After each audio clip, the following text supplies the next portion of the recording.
पहले हर राज्य का एक विधानमंडल होगा। विधानमंडल कितने लोगों से मिलकर बनेगा? एक राज्यपाल, विधानसभा और जिन जिन राज्यों में विधान परिषद है उनसे मिलकर राज्य के विधानमंडल का निर्माण होगा। ठीक है। वर्तमान में कितनी जगह विधान परिषदें हैं? 3 जगह हैं। हाँ, कितनी जगह हैं? 6 राज्यों में है। कहाँ कहाँ?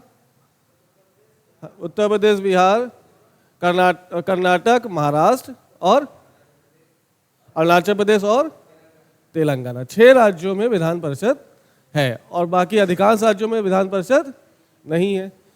फिर क्या देखा था हमने? आर्टिकल 169। आर्टिकल 169 क्या कह रहा है? कि किसी भी राज्य में विधान परिषद का सृजन और उत्साधन करने की शक्ति किसके पास है? संसद के पास। लेकिन पहल किसके द्वारा होनी चाहिए? राज्य विधानमंडल द्वारा।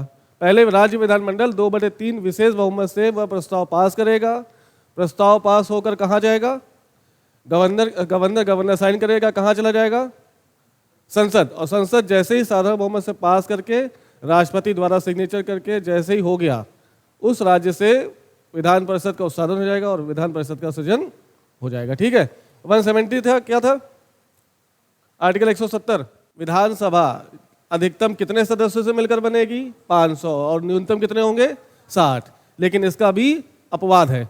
कितने राज्यों में विधानसभा के न्यूनतम सदस्यों की संख्या 60 से कम है? 3। कौन कौन से? गोवा में कितनी है? 40। सिक्किम में 32 और मेघालय में 40। ठीक है। और इनका निर्वाचन कैसे होगा? विधानसभा के सदस्यों का प्रत्यक्ष निर्वाचन होगा। निर्वाचन की प्रणाली कैसी होगी? प्रादेशिक निर्वाचन प्रणाली होगी। ठीक है। फिर हमने क्या देखा था? आर्टिकल 171। उसमें क्या था? विधान परिषद की संरचना। इस संरचना के तहत हमने क्या देखा? कि विधान परिषद की अधिकतम सदस्य संख्या कितनी होगी? उस राज्य के विधानसभा के 1/3 सदस्यों से ज्यादा नहीं होगी। और न्यूनतम कितनी होगी? 40।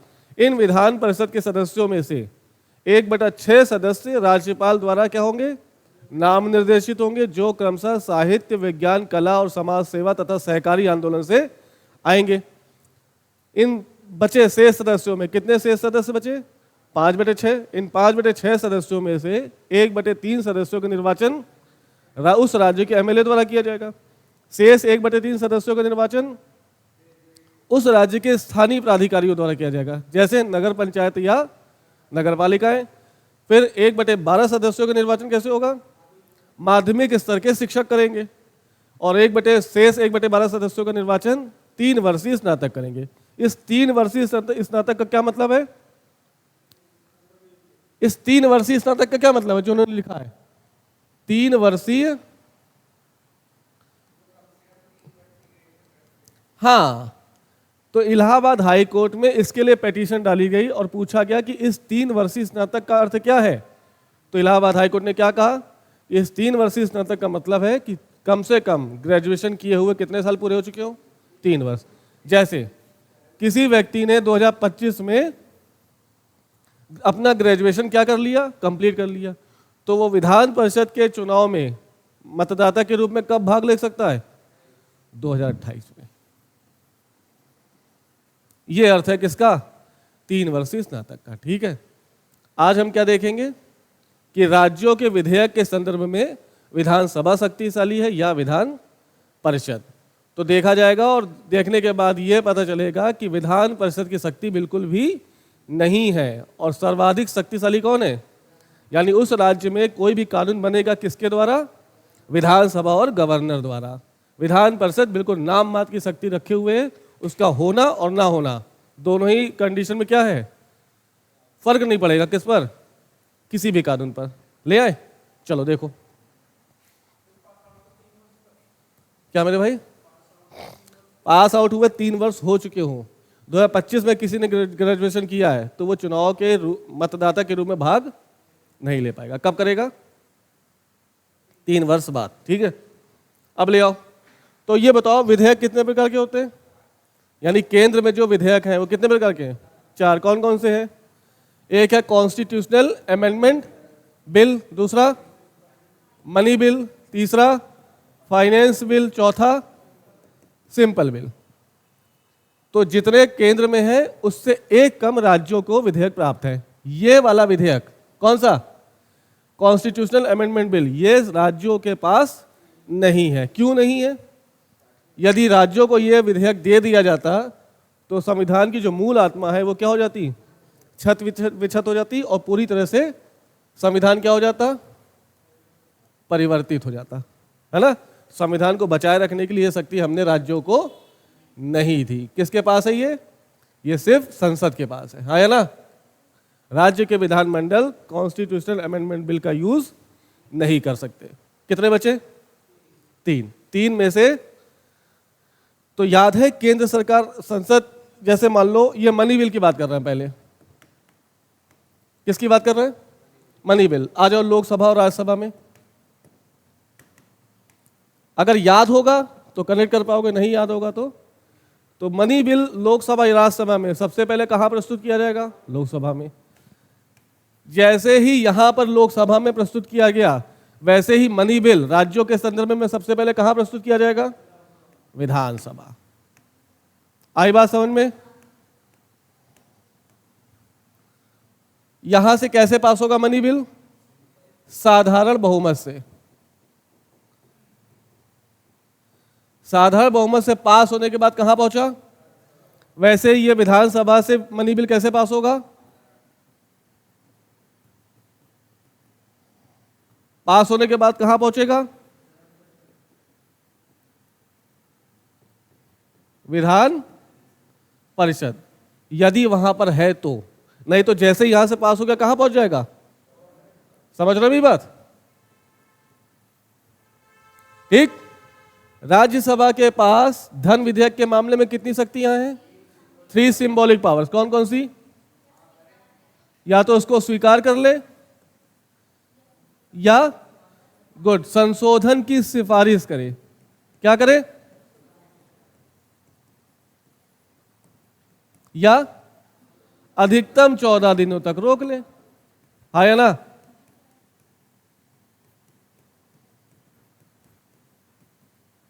उसी तरह से विधान परिषद के पास कितनी शक्तियां? Same 3 symbolic powers. कौन कौन सी? या तो उस मनी बिल को स्वीकार कर ले, या संशोधन की सिफारिश करे, या अधिकतम 14 दिन तक अपने पास रोक ले। समझ में आई बात? तो लोकसभा और राज्यसभा की जैसी शक्ति है, वैसी राज्यों में विधानसभा विधान परिषद के पास भी वही शक्ति है। स्वीकार किया तो कहां पहुंच गया? समझ में ना? स्वीकार किया तो गवर्नर के पास, गवर्नर साइन कर देगा और मनी बिल क्या बन जाएगा? Money act. ठीक है। दूसरा, संशोधन की सिफारिश करे। सिफारिश किया तो कहां पहुंचेगा? यहां पर। अगर राज्यसभा ने संशोधन की सिफारिश की तो कहां गया? उसी तरह से विधान परिषद ने अगर संशोधन की सिफारिश की तो कहां गया? विधानसभा उस संशोधन को मानने और ना मानने के लिए क्या है? बाध्य नहीं है, स्वतंत्र है पूरी तरह से। वो मानेगी तो ठीक, नहीं मानेगी तो भी ठीक। दोनों ही कंडीशन में विधेयक क्या माना जाएगा? गवर्नर के पास पहुंच जाएगा, पास मान लिया जाएगा। 14 दिन तक रोक ले, 15वें दिन क्या माना जाएगा? कि मनी बिल विधान परिषद से अपने आप पास हो गया। क्या विधान परिषद के पास कोई शक्ति दिखी? यहां तक समझ में आया? विधान परिषद के पास 3 प्रतीकात्मक शक्तियां हैं जिनका वो प्रयोग करने के बाद भी विधेयक को रोक नहीं पाएगी। समझ में आई? जैसे राज्यसभा वैसे विधान परिषद। आ जाओ, अब खुजली और दिक्कत कहां पर है?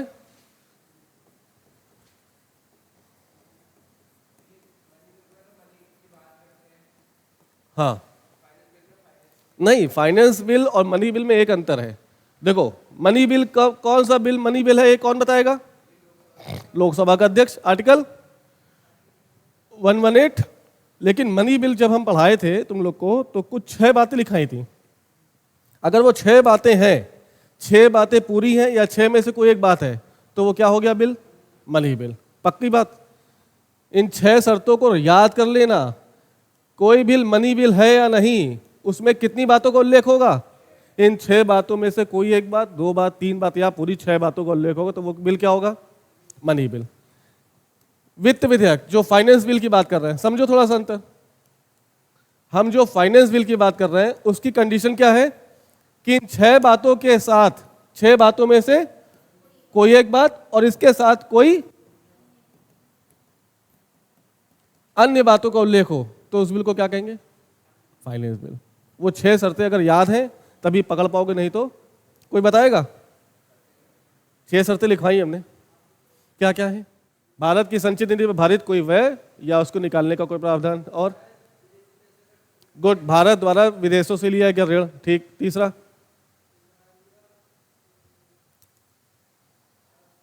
किसी भी प्रकार के कर का अधिरोपण या उत्साधन या सृजन, ठीक है। और है, और चौथा, 4 हो गए, 5 सुप्रीम कोर्ट के जजेस, ठीक है, 5 हो गए। लास्ट, भारत के नियंत्रक एवं महालेखा परीक्षक की लेखा परीक्षक तथा उनके समीक्षा करना, ठीक है। ये 6 शर्तें हैं जो किसी बिल को क्या बनाएंगी?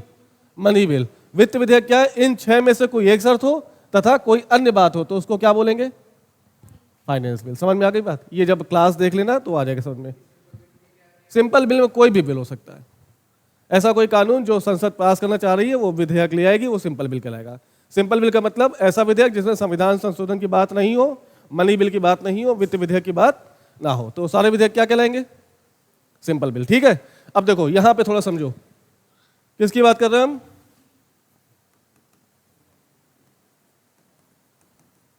Simple bill. तुलना करो, एक तरफ और दूसरी तरफ विधानसभा और विधान परिषद। चलो, साधारण विधेयक कहां प्रस्तुत किया जाएगा? इनमें से किसी भी एक सदन में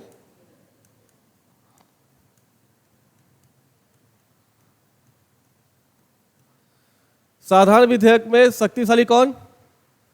केंद्र में प्रथमता दोनों सदन समान है, लेकिन अंततः कौन प्रभावी होगा? लोकसभा। क्यों? क्योंकि संसद में ज्वाइंट सिटिंग का प्रावधान है। सिंपल में ज्वाइंट सिटिंग है, वित्त विधेयक में वित्त विधेयक में भी ज्वाइंट सिटिंग है। ज्वाइंट सिटिंग में मतलब ये और ये, इनके सदस्य दोनों साथ बैठेंगे और संख्या के आधार पर, संख्या के बल के आधार पर ये जीत जाते हैं, ठीक है। लेकिन अगर हम बात करें यहां की, तो राज्यों में ज्वाइंट सिटिंग का प्रावधान नहीं है। याद रखना, राज्यों में ज्वाइंट सिटिंग का सिस्टम नहीं है, बल्कि केंद्र में ज्वाइंट सिटिंग का सिस्टम है। अब देखो, इसको किसी भी सदन में प्रस्तुत किया जा सकता है, इसको भी ले आओ। कहां पर? इसको पहली बार कहां प्रस्तुत किया गया? विधानसभा में प्रस्तुत किया गया। कैसे पास होगा? साधारण बहुमत से, हाँ या ना? थोड़ा समझ लेना ध्यान से, कहां जाएगा पास होकर? विधान परिषद। विधान परिषद के पास कितनी शक्तियां? 4। या तो उसको या अस्वीकार कर दे या संशोधन करे। सिफारिश करना अलग है, संशोधन करना अलग है। और चौथा, गुड, 3 माह तक रोक ले। यहां पे आ जाओ, यदि लोकसभा में आके, लोकसभा में कैसे पास होगा? साधारण बहुमत से। पास होके कहां पहुंच गया? राज्यसभा। राज्यसभा के पास कितनी शक्तियां? कौन कौन सी? स्वीकार करे, अस्वीकार करे, संशोधन करे और 6 माह तक रोक ले, आया ना? साधारण बहुमत से लोकसभा से पास कोई विधेयक यदि राज्यसभा ने स्वीकार कर लिया तो क्या हो गया? वो अस्वीकार कर दिया तो राष्ट्रपति को समाधान हो जाएगा कि दोनों सदनों के मध्य विवाद की स्थिति उत्पन्न हो गई। इस विवाद को निपटाने के लिए अनुच्छेद 108 के तहत क्या बुला लिया जाएगा? Joint sitting. यहां आ जाओ, विधानसभा से कोई विधेयक साधारण बहुमत से पास हो गया, कहां पहुंचा? स्वीकार कर दिया तो वह विधेयक कहां पहुंच जाएगा? गवर्नर के पास। अस्वीकार कर दिया तो याद नहीं है? गुड, ये देखो समझो, अस्वीकार करने का मतलब राज्यों का कोई साधारण विधेयक है जिसे विधान परिषद ने अस्वीकार कर दिया, इसका यह मतलब नहीं है कि वो विधेयक क्या हो गया, खत्म हो गया। नहीं, ये विधेयक खत्म नहीं होगा। कहां पहुंचेगा? विधानसभा अब डायरेक्ट इसको कहां भेज देगी? विधान परिषद की शक्ति को दिखी। उसका अस्वीकार करने का मतलब क्या हुआ? विधेयक खत्म नहीं हुआ, विधेयक कहां चला गया? विधानसभा। विधानसभा डायरेक्ट अब कहां प्रस्तुत कर देगी? क्या विधान परिषद की शक्ति है? नहीं। क्या तीसरी शर्त स्वीकार करे तो गवर्नर, अस्वीकार करे तो कहां पहुंच गया? विधान परिषद ने ना ही स्वीकार किया ना ही अस्वीकार किया, क्या किया? संशोधन किया। तो संशोधन वाला विधेयक कहां पहुंचेगा? विधानसभा उस संशोधन को मानने और ना मानने के लिए क्या है? वो मान भी सकती है और नहीं भी। दोनों ही स्थिति में विधानसभा से पास विधेयक कहां पहुंच जाएगा? गवर्नर के पास। क्या विधान परिषद के पास कोई शक्ति दिखी?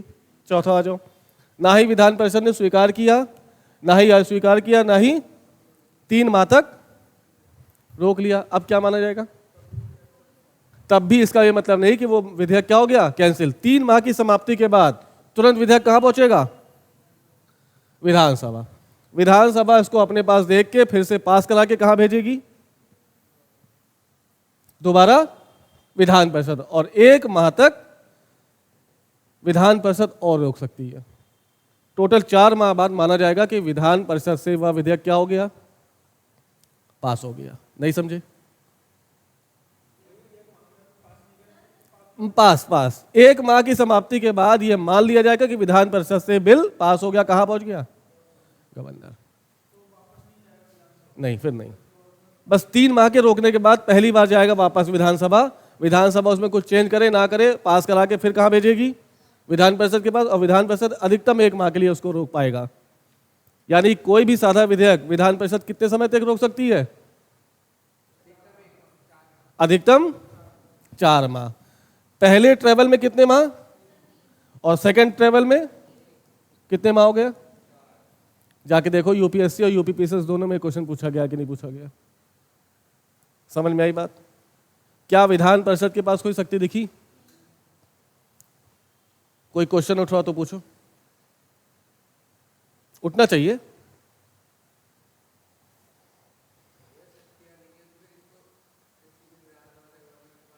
वो अलग बात है। कुछ इसमें से उठाओ क्वेश्चन।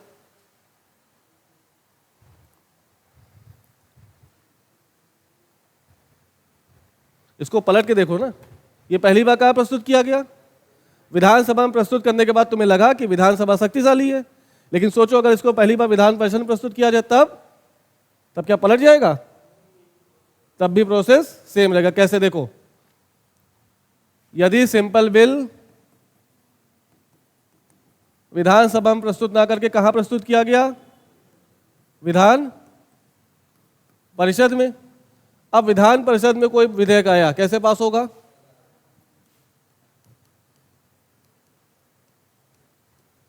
समझना। अभी भी तुम्हें विधानसभा शक्तिशाली दिखेगी। देखो कहां पहुंचा?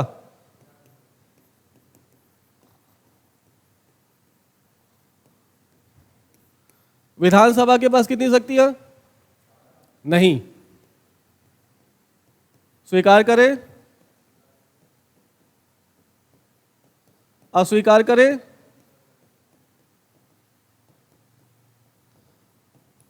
संशोधन करे। विधान परिषद से कोई विधेयक पूछो 3 है ना? हाँ। विधान परिषद से कोई पास हुआ विधेयक कैसे पास हुआ? कहां पहुंचेगा? विधानसभा। विधानसभा के पास कितनी शक्ति?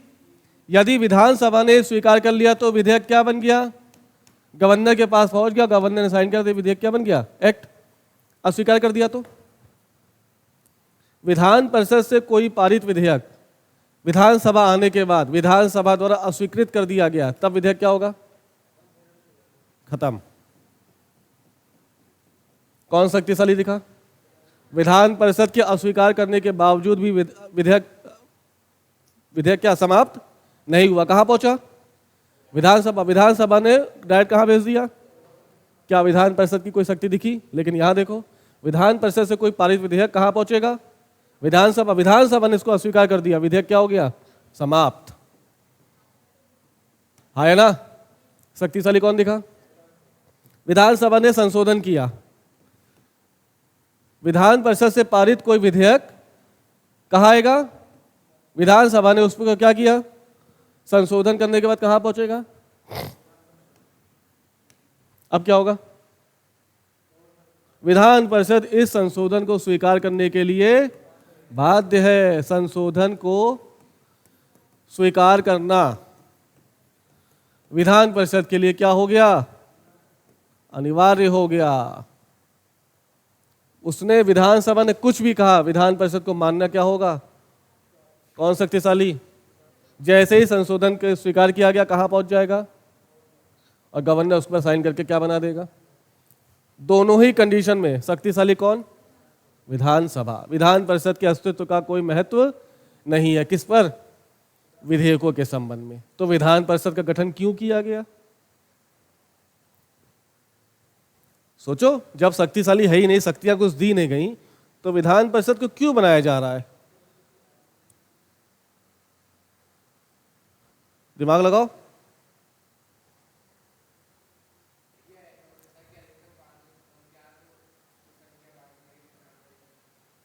और दिमाग लगाओ।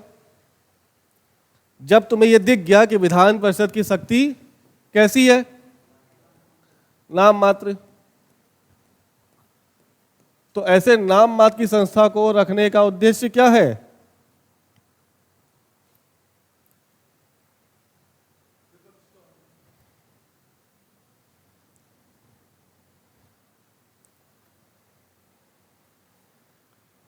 कहां गया? ये क्या है? किसने अस्वीकार किया? ये क्या क्या है? ये क्या है? 3 मातक और 1 मातक। यानी क्या दिखा रहा है?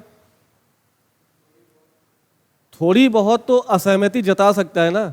कोई विधेयक आ रहा है और उस विधेयक को जनता को फायदा नहीं हो रहा है, तो राज्यसभा विधान परिषद क्या कर सकी है? थोड़ी सी अपनी असहमति व्यक्त कर रही है। कर पा रही कि नहीं कर पा रही है? नहीं। चुप रहना भी क्या है? असहमति व्यक्त करना। शादी करोगे? अब शर्मा के अगर सर झुका लिए तो क्या है? सहमति। और मुंडी ऐसे हिला दिए तो असहमति। समझ में आया?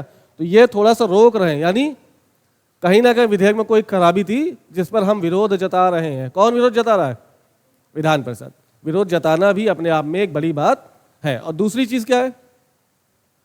एमएलसी कौन होते हैं? Member of legislative assembly. ये भी लगभग एमएलएस की पर्क्स का यूज करते हैं। रिम्बर्स, जो भी इनको सैलरी कह रहे हैं, जो भी इनका वो क्या वेतन भत्ता पेंशन, ये भी किसके बराबर है? एमएलए के बराबर। तो कुछ लोग ऐसे हैं जो एमएलए नहीं बन पाए, उनको क्या बना दिया गया? एमएलसी, ताकि उनके भी ईगो को क्या कर लिया गया? सेटिस्फाई। दूसरी चीज, 1/6 सदस्यों को गवर्नर क्या कर रहा है? साहित्य, विज्ञान, कला, समाज सेवा और सहकारी आंदोलन, इनको बिना चुनाव लड़े राज्यपाल क्या कर रहा है? मनोनीत कर रहा। कहां पर? विधान परिषद में। इसके लिए क्या होगा? इससे लोगों के मन में और आशा जागेगी कि हम भी ऐसे काम करें ताकि हमको भी एक सीट मिल जाए। समझ में आई बात? यानी प्रोत्साहित करने का एक सिस्टम है ये। किस चीज को प्रोत्साहित करने का? हाँ, एमएलसी विधान परिषद के होते हैं, विधानसभा के एमएलए होते हैं भाई। नहीं समझे? तो अगर पूछे विधान परिषद की प्रासंगिकता है, आंसर क्या? नहीं है। मतलब विधान परिषद की प्रासंगिकता नहीं है, लेकिन फिर भी विधान परिषद कई राज्यों में, कुछ राज्यों में है। तो कुछ राज्यों में होने के पीछे कारण कि वो कहीं ना कहीं 3 माह तक रोक रहा है ना विधेयक को, अपना विरोध जता रहा है। दूसरा, ऐसे क्षेत्रों में जो कार्य कर रहे हैं उनको भी प्रोत्साहन मिले, उनको भी मान सम्मान किया जाए, और मान सम्मान के लिए उनको विधान परिषद में क्या दे दी जाती है? सीटें। तो वही तो बताया था संरचना में। एमएलसी की वोटिंग नहीं बताई है। 1/6 सदस्यों को कौन ले गया? राज्यपाल। 1/3 सदस्यों को ये एमएलए चुनेंगे। शेष 1/3 सदस्यों को पंचायत प्रधान जी और नगर पालिका के चेयरमैन चुनेंगे। 1/12 सदस्यों को माध्यमिक स्तर के शिक्षक और 1/12 सदस्यों को 3 वर्षीय स्नातक। कौन कहाँ चुन रही है जनता?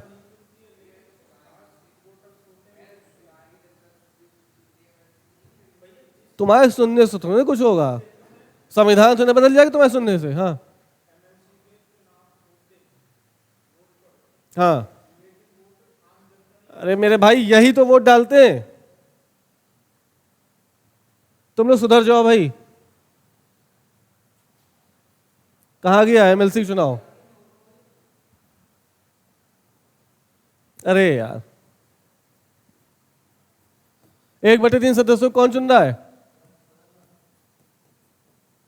एमएलए। 1/3 सदस्यों को प्रधान और नगर पालिका के लोग। 1/12 सदस्यों को माध्यमिक शिक्षक। अब ये जा रहे वोट देने, तुम्हें क्या लगता है जनता वोट दे रही है? नहीं, जनता नहीं, ये वोट दे रहे हैं। 1/12 को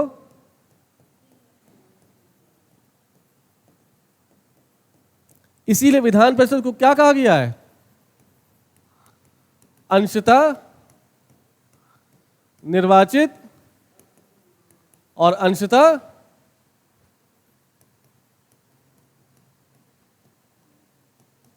नाम निर्देशित संस्था।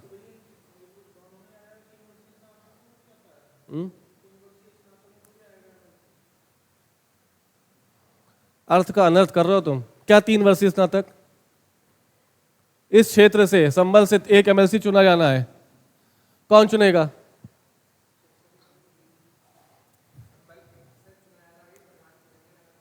अरे रुको यार, यूपी में एमएलसी चुनाव होंगे, कितनी सीटों के लिए होंगे? एमएलसी कितने हैं यूपी में? मार दो तुम लोग। एमएलसी कितने? अच्छा, होने कितने चाहिए एमएलसी किसी राज्य में? जितने एमएलए उतने एमएलसी।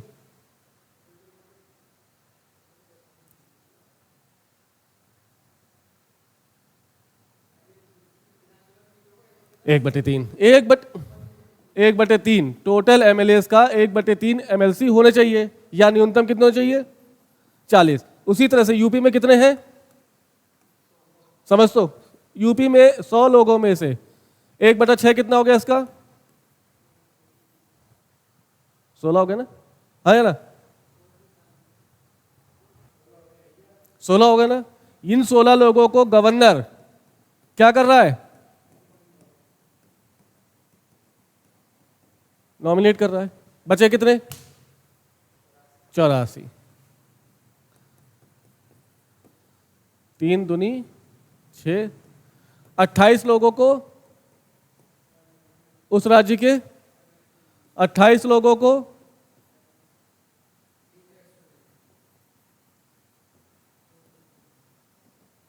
लोकल बॉडीज कितने हो गए? 28 28 56 56 16 72 72 100 में 72 घटाओ। 14 लोगों को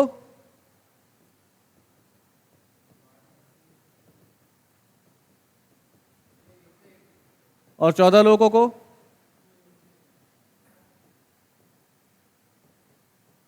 क्या दिक्कत है इसमें?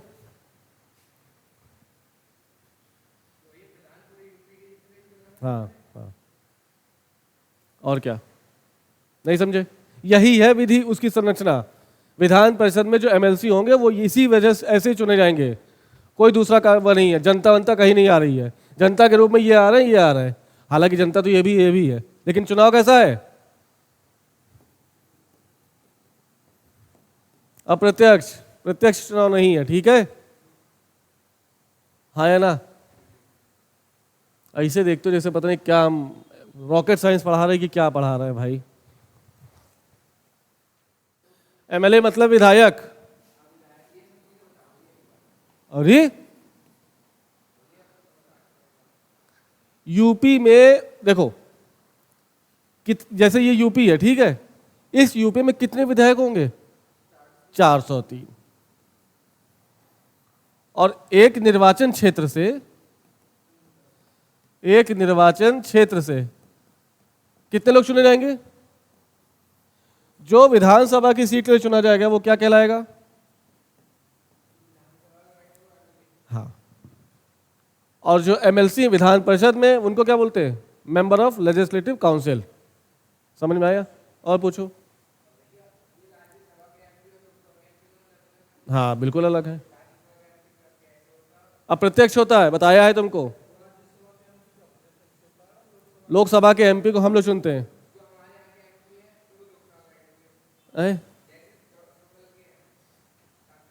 हाँ, वो एमपी लोकसभा के हैं, वो लोकसभा के सचिवालय में बैठेंगे, संसद के लोकसभा। हाँ हाँ,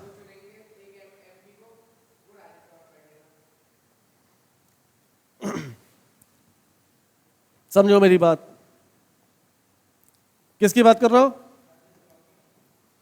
राज्यसभा की बात करो ना। राज्यसभा के लोगों का चुनाव उस राज्य की विधानसभा के लोगों द्वारा किया जाता है। इस लाइन को कहीं समझो। क्या कहा हमने? राज्यसभा के सदस्यों का चुनाव उस राज्य की विधानसभा के लोगों द्वारा, सदस्यों द्वारा किया जाएगा। अब जैसे हमें यूपी से राज्यसभा में कितनी सीटें हैं? 31। इन 31 का चुनाव कौन करेगा? यूपी के विधानसभा के एमएलए। वो कितने हैं? 403। हमें यह पता है कि राज्यसभा कैसा सदन है? स्थायी, अर्थात इसका विघटन नहीं होगा। विघटन को खत्म करने के लिए, स्थायित्व को बनाए रखने के लिए क्या किया गया कि प्रत्येक 2 वर्ष में 1/3 सदस्यों का क्या होगा? रिटायरमेंट होगा। और उतने ही 1/3 सदस्य कहाँ जाएंगे? उस राज्य के राज्यसभा में। अब बताओ, 31 का 1/3 कितना हुआ? 10।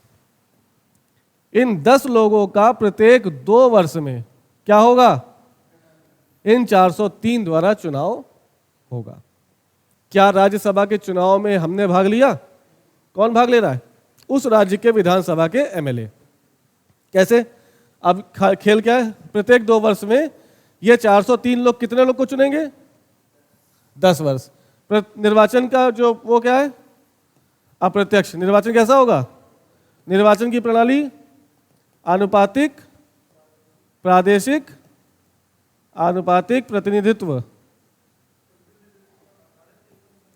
पर आधारित एकल संक्रमणी गुप्त मतदान। अब देखो कौन कर रहा है। इसमें क्या होगा? अप्रत्यक्ष निर्वाचन के तहत और आनुपातिक प्रतिनिधित्व प्रणाली के तहत क्या किया जाता है? जीतेगा वही जिसको एक निश्चित कोटा प्राप्त हो। इस एक निश्चित कोटा का फॉर्मूला क्या है? कुल पड़े वैध मत बटे निर्वाचित सदस्यों की संख्या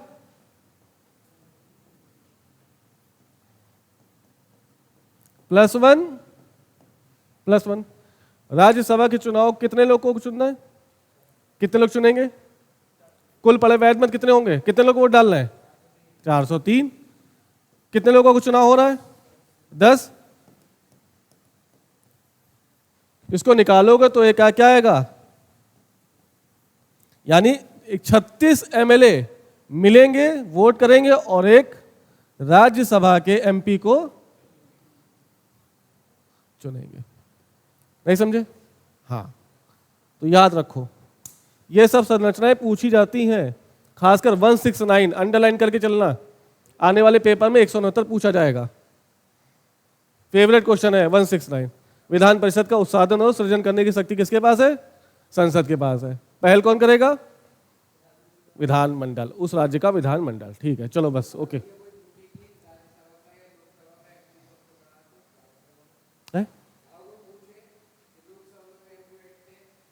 हाँ, दोनों एमपी हैं। सोचो, दिमाग लगाओ। पावरफुल कौन है? लोकसभा की राज्यसभा? तो कौन अच्छा है? जहां भी जनता प्रत्यक्ष रूप से जुड़ेगी वो शक्तिशाली हो जाएगी। क्यों? क्यों? क्यों? क्योंकि भारत की जनता में भारत की संप्रभुता निहित है। मतलब आंतरिक और बाह्य निर्णय लेने की शक्ति किसके पास है?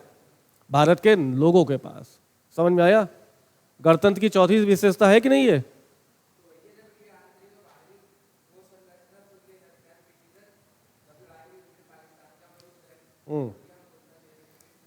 हाँ, तो अब मोदी जी एक एक आदमी के पास जाएंगे, बताओ क्या करें, सर्जिकल स्ट्राइक करें कि वाटर स्ट्राइक करें? तुम ही ने चुन के भेजा एमएलए के रूप में, एमपी के रूप में, डिसीजन चल रहा होगा वहां पे। मोदी जी उनसे पूछेंगे कि तुमसे पूछेंगे? दिमाग लगाओ, किसको चुना तुमने? संभल से एक एमपी चुन के भेजा तुमने, कहाँ गया वो? वहां बैठे। अब जब मोदी डिसीजन लेंगे तो किससे पूछेंगे? लेकिन अल्टीमेटली इनडायरेक्टली किससे पूछ रहे हैं वो? जनता से। क्योंकि 152 करोड़ की जनसंख्या से एक एक लोग से पूछना संभव नहीं है। आ गया? चलो बस, कल मिलेंगे। बाय। ये खत्म हो गया विधानसभा विधान परिषद। ठीक है, चलो बाय।